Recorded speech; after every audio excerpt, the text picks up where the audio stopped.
ike anafesịrị ya ihe niile anyị ji eke so ka ndụ dibịa ọ dịzị ndụ dibịa gwaba na agwọtara anyị na ajụghị ọdụ fa na-eme ibe a o mego anyị nọ n'ala Igbo emere ya ndụ dị nke mere ya ndụ dị ụzụ so emere ya ndụ dibịa ya ewute n'ụlọ ibe a dụbara gboo ọ na-emene the history na repeat always the history is always repeating otu a ka esi kpọrọ ndị nna nna ụnụ otu a ka esi were kpọrọ ndị amụma na ndị nsọ niile nọ n'ala ụnụ lee ha n'ohu and they are today living in Jamaica. Have been born in Europe. Gịnwa onye nọ na Nigeria. Gịnwa onye nọ na Nigeria na-ehate onye bụ dada n'obodo ọzọ. Ibe adịkọ video ngari emesef ka echie unu warning. Unu evukwana unu share unu n'ala, unu evukwana ya apụta ilo. Gịnwa onye nọ na Nigeria. Ihetiri onye bụ dada na Nigeria. Buru the hate put outside. Nonsense. Buru the hate put outside. Kemana no ndo dada na achi n'ụwa. Ndị ahụ na-akpọrọ isi n'ala na-akpọrọ ndị dada isi n'ala. Ike apụbeghị, ọwa anyị nwa ka ji ike ahụ. Anyị ka jide ike. Nchọ na awụrụ na unu chọọ eme ma ofu magic. Emenwuru nye. Yes. Emenwuru m ya. Na anyanwụ ka na-acha na anyanwụ na-acha na-achasa n'ụwa niile because of na anyị nwa nọ ndụ. Nchọ eme magic. So ndị ojii niile gaa na ebe ahụ agbara Afrịka ka unu fụ na ya ebe a ga-agbakwa ọchịchịrị. Obodo niile wu Europe na America ụnụ ahụ ga-agba ọchịchịrị. Anyị nwa ụmụ ife ebe ọ na anyị bara ife adị ọsịsọ. Ọsọ na ọ ga-anọnyere ya ruo na njisi njedebe nke ụwa. Yes, ebe ọ na anyị na-afụ dị anyanwụ we carry it. Anyị nwa wụ dị magneto na magneti ya ọsịsọ. Ọ ya ka eji agwa unu mee ọ na-amaghị ife. And unu eje ha ama ife. Paga ha ama ife. Eziokwu sọsọ etuo ngaba. These people ama ife adube eje ha ama ife. Agwago m ihe mere na ndị nna nna anyị ha na-akpụ egbe na-akpụ ọtụtụ ihe niile dị iche iche. Ota ka esi megide ha legide ha n'ohu. Marginalize kata ha megide ha intimidate and all those things. He werezie iwe so na ụmụazị ama ife ha na-eme ka ha megide ihe ụmụazị ahụ chọrọ ka ha pụrụ ha Anambra State. Now ever since then I will count it na gọọmenti ji ụgwọ. Look at egbe ha alụnwebeghị n'onwe ha. Construction company onweghị nke ha provide nwuru ha na-ego ihe niile ego. Most of ndị na-eme business be anyị importer. Onweghị anything ha na-eme export because onweghị apart from crude oil, palm oil. Onweghị ibe ọzọ these people na-eme export. Which means ibe ahụ ndị nna nna unu mewere mgbe dịrị gbuo unu emenwubeghị ya ruo today. A na-ewetara unu foreign religion because unu jidere the religion nke unu ndị dada na-ama na-ejiri unu. Lechasịa dosu ndị dada n'ohu ameziere unu import religion. Kedu another thing? Ndị dibịa unu ndị Fulani nakwa atọ unu to nama. Ndị Fulani ji ọgwụ pa ji lot of ọgwụ. Now unu buchasịa ndị dibịa bụ unu ma unu mechaa ndị dibịa bụ na ihe niile unu ji eme ha. Ndị ka unu agwọ ọgwụ ji abata bụ unu. Adha ga-ewere bụ unu. Ị nakwa ha eme onwe gị any good. Because ihe nwere ike protect gị ka ị na-elechasị. Afụrụ m those people ndị udo ga-achị na agụ na-eche mba. Pabu odeshi, pabucha odeshi. So, ebe bakari baji odeshi o, pajikwa ọgwụ. Which means na nwere arecognize ọgwụ ahụ. Chidekele, gọọmenti Anambra State. Ife ikwesịrị ime wuru na o nwere dibịa ma nke ọgwụrọ gị were onwe dibịa ma nke ọgwụrọ ịgbara dibịa ahụ nye ya ọfịs na Anambra State gọọmenti ka agwọ ọgwụ protect by Anambra State. Ebe ọ na ndị udo ga-achị na-eyuzu ọgwụ, ndị operation agụ na-eche mba na-eyuzu ọgwụ, ndị Fulani na-eyuzu ọgwụ, ndị Yoruba na-eyuzu ọgwụ. Anakwa ha ma agwọ ọgwụ, amakwa ha ma about ọgwụ. Mana ọ bụrụ data na ịgbakọrọcha ife niile anyị ji wee dị ebube kpọchichaa na nga ụbọchị ndị ilo ga-abatakwa ido anyị. Maybe you need those things. Ị gaghị afụzie because unu emebichago ya. Ndị akụrụ na-akpụ egbe before. Ndị ụzụ na-akpụ egbe. Mana dute na-eneruhube anya. Nwanne unu na-ediri egbe. Ịbata na ndị vigilante niile na village na-ediri egbe. Ewere chaka gbanye ha. chakabon pump action a na-eme ona ka esi agba egbe enye ha chakabom va na-eme chakabom the chakabom asụ na so pump go pump na ka esi pump ya iwetere mpọmpụ ahụ akpụ onye ebe o vuru ivu wetere m eke ga ahụ nluzuo ya nneruo ya anya ọfụma weba ya n'ụlọ ụzọ m nwanne duplicate ele nke ihe ma ahụ ejighị m anaghị m etu ọnụ hapụkwa na ana m arụ anọdụ ọrụ and ọrụ na-arụ kịta alikere nye ọwa ọrụ ji ewefu m from I think negativities mana when it's time to challenge agwa ngị na emenwuru m ihe kọlụ ọnụ ndị ụzụ ahụ niile jụọ na ha ife ha menwuru sọpọtụ ọnụ ha ka ụnụ mara data na sayensị and wonder na ihe niile ụnụ na-eje n'ụlọ ụka ihe niile ụnụ na-eje achọbe dibịa na ọnọ wute ụnụ nwa neruo ụnụ ha anya ụnụ emebisizi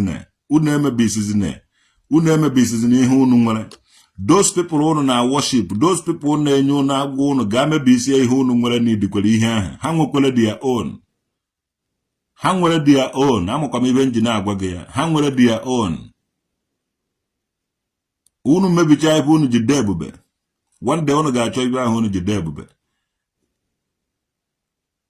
ọwụrụ na o nwere ibe mara ndị dibịa ọwụrụ na o nwere ndị dibịa be anyị menwuru na-aga anụ mee ka ọ dị ọfịshịal ka e were mara ụnụ amụm ihe nji na-agwa ya ụnụ ndị dibịa ọwụrụ na o nwere ihe imenwuru nwanne pụta ife na iji ọka awụhụ the end of life iji ọka awụhụ the end of our life iji ọka agaghị stọpụ anyị from ihe a ụha anyị nwa bidoro iji ọka akwa ọkọ na-ekeghị iti na onye eze Jizọs ebidoghị iji ọka ibi iji ọka dụbara gbuo eze nri ọbarike jere ọka Jude Ojukwu jere ọka ndị akọrọba anyị jere ọka buru ibu akpọkwara m echi ji ọka eje m eje ọka because onye ọ na-eme omume na-ebe obube so we are not afraid of iji ọka Obi Okorie of Anedo jere ọka a lot of people jere ọka so iji ọka awụghị ihe ọjọọ ka ọwụ ji ọka iru ebe ahụ even Paul and Silas jere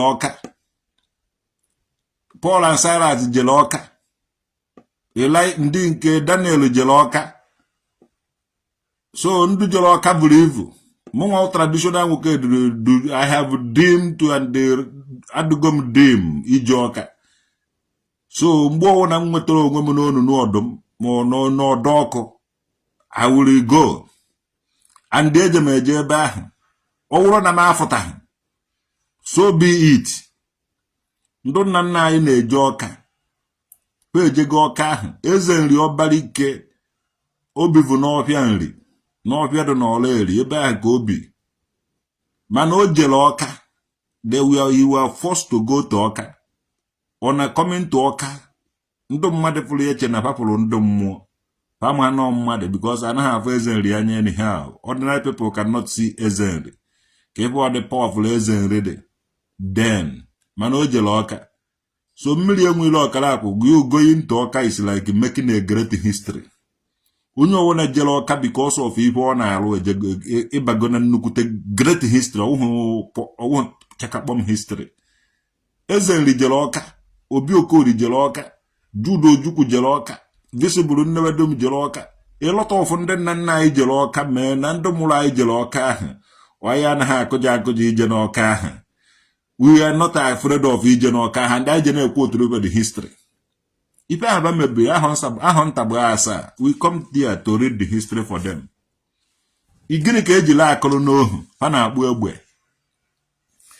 ka ụnụ chọrọ ịdụhori ka ụnụ jide ndị akụrụ ebe n'ohu because ha na-akpụ egbe ha lụkwara ebe ahụ kpọwakwa egbe ahụ na Amerịka ha lụrụ ebe niile ahụ emere ibe a na-akpụkwa egbe ahụ and now ụnụ n'idiri egbe ndị nche sekuriti niile nọ n'ala Igbo n'idiri egbe Operation Udogachi n'idiri egbe Operation Agụ na-eche mba n'idiri egbe everybody n'idiri egbe ma ndị eke ma ndụ agwụ ma ndụ amị ma ndị ibe niile n'idiri egbe na ụnụ na-eje ego na China na-eje ego n'obodo ọzọ mana ọ bụrụ na o nwere onye na-akpụ ya n'azụ Owere bụ ụrụ na-ejide onye ahụ tụọ ya nga ojewara ọka Chinekele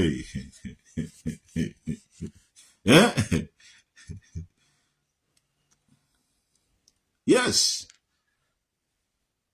Onye ahụ na-ejebe ọka ụrụ na onye mee ife ọrụ na onye mechie ihe ike oje ọka nna akpụrụzie na nje ọka na-emechie dem ihe ike mmadụ ojere eji egbu agụrụ onye họrọ ogbu agụ iji ọka ahụ ha obere ihe nwanne iji ọka ahụ ha obere ihe yes onye ọbụla jere ọka nwanne ijizi ha obere ite esi ihe ịfụta ịwụrụ gị celebrity to God ilejistago echeghị egbube egbu igogo dị I come back Judo Ojukwu jechara pụta visible nnewedu njechara pụta ndị akụrụba anyị jekata ha yesi ibe ọ kwụsịrị anyị wee gboo double barrel mana ọ kwụsịghị anyị egbo street light ọ kwụsịghị anyị egbo osite ọ kwụsịghị anyị ịlụ gate lụọ door lụọ ibe niile eji ayọ n'alụ sọsọ ibe akwụsịrị anyị from ụzụ anyị wụ ịkpụ egbe so ama m ibe eji akwụsị ndị dibịa enwere ike akwụsị ndị dibịa ịlụ oke ite kwụsị ndị dibịa ịgwọ ọgwụ ọjọọ mana ọ gaghị stọpụ na ịlụ dibịa for God's sake ọ gaghị stọpụ anyị ịlụ dibịa ọwụ na ịlụ dị iwu dibịa na dibịa mara gị na ịma ihe ị na-eme nwanne pụta mebe ihe ị na-eme o nweghị ibe ụlọ mere anya anyị nwa na-akpụ ụzụ mụ nwa na-akpụkwa ụzụ ma ahụ evunye nawara obodo oyibo ahapụ chọt ka m butegodo oge ikenga maka efugodo ikenga traditional nwoke dị ewu ikenga tradisi ka e nwere na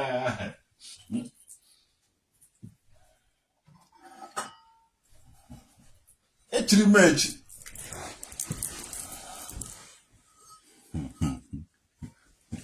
ị na-abụ ikenga traditional nwoke dị ọ ihe o ji akpọ ụzọ ihuru ikenga traditional nwoke dị ọ ihe nji akpọ ụzọ ịgbaba m hịa ọ ihe eji gbara m echiri m echi communication nwa gọda ha ata ahịhịa ọ anyị nwe na-akpụ ogene wimedo ogene mụ na-akpụ so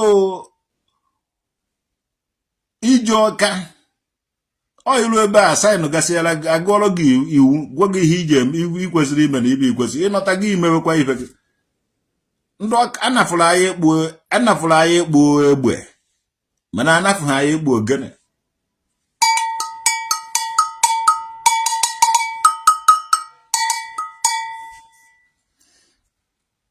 John Miracle Joshua anụ ọhịa ọfụta kọ nke Jizọs kpara aga ụgwọ gị rie ji ma o rie ede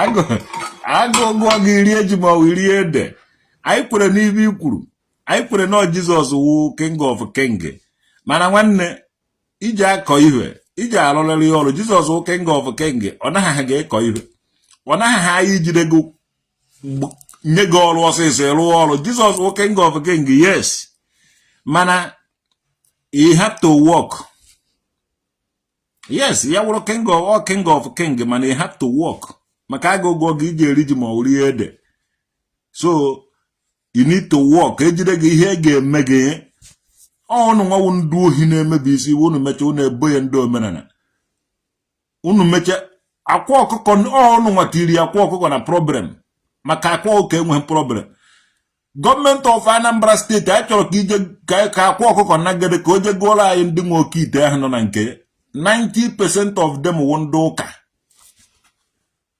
these people nwere obi ọjọọ these people wụ ndị na-egbu mmadụ mbụ ndị ụka ọba na-agwọ ọgwụ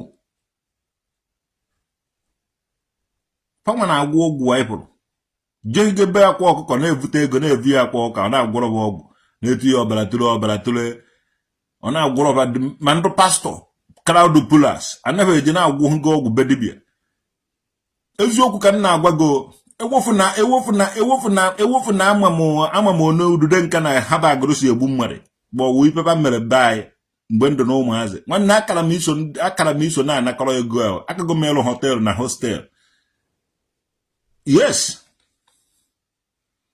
but I found what they need him to have a business. I will me for some mother say Biasolo Javan would then come out Biasolo maybe woman. No, I'm where the so I'm where he go dear, don't go there. I'm where Quanam dear. I have to be dear. You have to from me about him. If you go now. I'm many people na abịara na-eturupu ndoka mando no London mando no gasi obodo dị iche iche ana asụ m na achọrọ na afụgo m na ewu ezigbo mmadụ achọrọ m ka I work with you ka onye isi work with me. Did I need to work with anybody? Cause anyway ka na agba ọhụ n'isi do your things. You don't need to work with me or I work with you. Mana the same story ke ha na-akọrọ akwa na mmiri enwere ọkara akwa na anakọta ba hey omenala ya nabatara onye ọwụna nabata onye ọwụna amaghị mgbe o jiri bata ife suru ya imi cheze akpa eze akpa cheze kolo karịa mmadụ eze akpa kolo. Most of I ga-beat my chest nọrọ hia na-ekwu ya na ife niile na-ejebe dibịa wụ ndị ụka. Esi n'unu ụka nke apụta aje be dibia ka eje chọọ solution echi ya mabarakwa n'unu ụka ka afọ ịma na ọba na-eje ha be dibia ibe niile dọbala oke ite na nke akwa ọkụkọ wụ ndị ụka udude nke ndọba oke ite na nke akwa ọkụkọ gbawa nwa anwa je ebe akwa ọkụkọ je gwuo oke ite akwa ọkụkọ gbaa afa gbachaa afọ ọma ha na-awụmu na ịnwụ udude nke ogwuo oke ite ahụ ọgwọcha oke ite ahụ agbarie adoje ha adọba nwunye di ya. So onye na-eme omenala enweghị ike ije gwụọ ọgwụ ka m gwazie gị ka ị mara a real traditional man, a traditionalist anaghị agwọ ọgwụ. Onweghị ike ije be dibia jee jụọ ọwụ na mmiri enweghị ọkara akwụfụta. Achọrọ m ka o jee na podcast ka anyị mee ya interview ka a jụọ ya those people na-abịa be ka ọ gwụọrọ bụ ọgwụ ha nwawo ndị ụka ka ha ọwụ ndị omenala. And achọrọ m ka ebido na-ajụ ndị dibia ajụjụ ka ndị dibia nwee ike ị na-ekwu kedu ndị ha na-agwọrọ ọgwụ, kedu ndị customers ha na kedu ndị na-agwọrọ ndị ha na-agwọrọ ọgwụ. Ọ ndị ụka nọkịta na-asụ m na a na-agwọrọ m ọgwụ, nọkịta na-asụ na nọ na-eji dibia gwọrọ m ọgwụ. Nwanne m kwana dibia fụ m na aba na-ekere m dibia fụ m begodo kene m maka na achọrọ ibe gburu ọchụ ejebe n'ụzụ ọgwụ na dibia ka a na-eje. You don't even see religion. All you see is either good or evil person. It's evil people that goes to juju, fake miracle. All these pastors, all these nonsense pastors, everyone na-eje agwọ ọgwụ agwọcha ọgwụ asị ga eme ihe. The best religion nke amụgheri ya na ya na ọkwa na anyị chọrọ ikwu na anyị nwewo best and anyị chọrọ imeke the best. Nwanne anyị nwere udo na udude nke amụghị anyị na Catholic or Anglican. Anyị nwere udo na udude nke and ebe na udo ebe ogbugbu n'akụkụ ya ebe na udude nke ebe nne mmiri n'akụkụ ya maka na mmụọ be ndị na-asụ n'olu be ndị otu ihu anyị si dị iche iche otu aka ebe anyị si wee wee dị iche iche n'ọkwa na ụtọ ka atọwara wee tọta ihe ọma ịghọtago maka na agụleri na nri ọkwa na ụtọ ka atọwara wee tọta ihe n'ọkwa na nta ka agbara gbakọta nta wee jebe n'ukwu dịkata ihe nọ n'ukwu were mụba nwa were mụtazie ụbara nwa were kwuo gịnị na ejeghị ije aga ukwu ghọtago ụna adụzikwe ha ebido lụbazie ụnọ ebe ọ na-afụrụ arụ ya ụnọ n'ọkwa na ofu mmiri na-asụ n'ite. Ọ dịsị ndị ụka njeheri ọba kreatiri dibia mgbawaraja so ịbụrụ ofu ndị ka ha na the same people. Anyị nwe Catholic and Anglican udude nka na udo na ogwugwu na haba ọgwụ na ka ọha n'ọnụ. So akọwagoro m ọnụ going to Ọka agaghị end our existence. Ọ ga-eme ka anyị sign akwụkwọ nwee ike ibi side by side with our own government. Ha gwa anyị ife ha chọrọ na ife ha chọrọ ka anyị na-eme anyị na-emekwenụ gwakwa ihe anyị menwuru na nke anyị ga-ekwere na nke anyị agaghị ekwere. So no debate, dialogue and solution. Ị na-ene anya onye ọwụna na dibia agaghị ana n'ala Igbo, eze mmụọ agaghị ana, nke ọwụ na onye chiri ya zere ọ ga-adị Nigeria is a religious freedom. So ya wutere ndị dibịa na a na-akpụrụ fa eje ọka. Ọ bụrụ ọsọ ndị dibịa ka a na-akpụrụ eje ọka, a na-akpụrụkwu ndị ụzụ eje ọka. Nwa anwa bido ọka medim nwa anwa bido kpụba egbe nwanne ejekwe nne eje ọka steady. So ya wute n'ụlọ o nweghị ga-eme mmiri enwere ọkara akwa ọkụkọ nwa onye ọba na-eke hit nwa onye ọkeja na onye eze Jizọs nwa onye amahama obodo ya mkwere ezudo aka ka o were ezukela I don't know. Mana ọlụ ndị Anambra o nweghị ibe ga-eme any of them. Ụkwa ji je ka ha ga-eji wee nọta, mana ife ọjọọ ha na-eme ka ha ga-ahapụ ebe ahụ were nke ọma nọta. We love them. Ha nwere fans, ha wụ people, ha nwere family. So ọ dịka ihe a enweghị ike ime. Anambra State nọ under Nigeria, and Nigeria is a religious freedom. So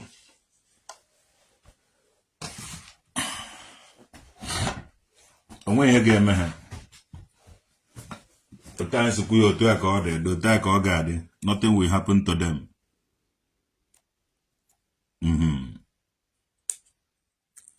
If a hit show he is a good comedian, they will leave him. Na ha ga-anọta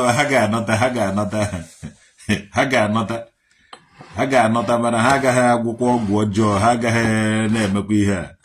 Yes, they will come. Mgbe Jude Ojukwu kpụrụ double banner, ọ bụgo double banner na ọ bụgo double banner. Ife a na-eme ọzọ emezina.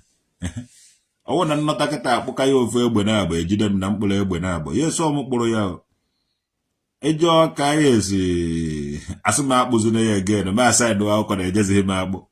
Ọwụ na o nwere na m elebeghị nke mkpụrụ akpụ na aka jidere nye n'aka. Sọrọ ndị ala mba ya ebe ahụ na-alụ onwe m nna akpụọ m ogene. Kpụba mkpọna na kpụbazie another things. Struggle continue. Eje ha akwụsị na ya na-akpụrụ ndị ụzụ agaghị akwụsị ụzụ n'ala Igbo. Na a na-akpụrụkwana ndị dibịa agaghị eme ka dibịa kwụsị. So ọ na-akọjara akọja ya gazienụ.